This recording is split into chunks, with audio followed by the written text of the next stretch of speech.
থিথার নামে কন্যা খাচ্ছে, কন্যার নামে নাতি, নাতির নামে পুতি খাবে, উপোস থাকবে জাতি। বাবার পেশা ছেলে পাবে, ছেলের পরে নাতি, চাষার ছেলে চাষাই রবে, কোঠায় গড়া জাতি।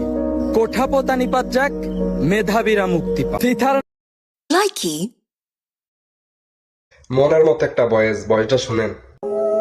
কষ্ট করে প্রবাসী টাকা পাঠায় দেশে, পরিবারের মানুষজন কষ্ট দেয় শেষে। বিদেশি টাকা কামানো সহজ, এটা ভাবে লোকজন, কিপটা বলে খোঁচা মারে আত্মীয় স্বজন।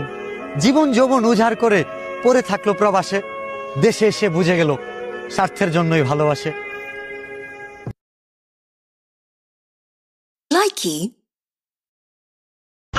হ্যাঁ ভাই বলেন এখানে দাম কত? ভাই 1000 টাকা। ধরো ভাই 500 টাকা আপনি 1000 টাকা দাম দাম কম যাবো না ভাই? ভাই আপনার জন্য একদম 700 টাকা রাখা দেবো, নিলে না নিলে না নেন। ধরো ভাই এইখানে দাম 700 দাম নেবো না দাম। আরে আমাদের রয়েছে আরে বন্ধু রেখে থেকে কোনে যাক? আরে ভাই দোকান আছে গেঞ্জি নেবো, গায়ে দুটো দাম থাক।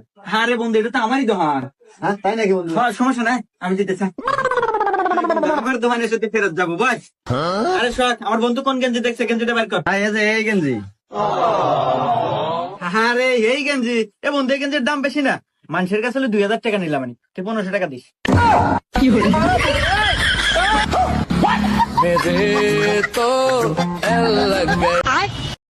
লাইকি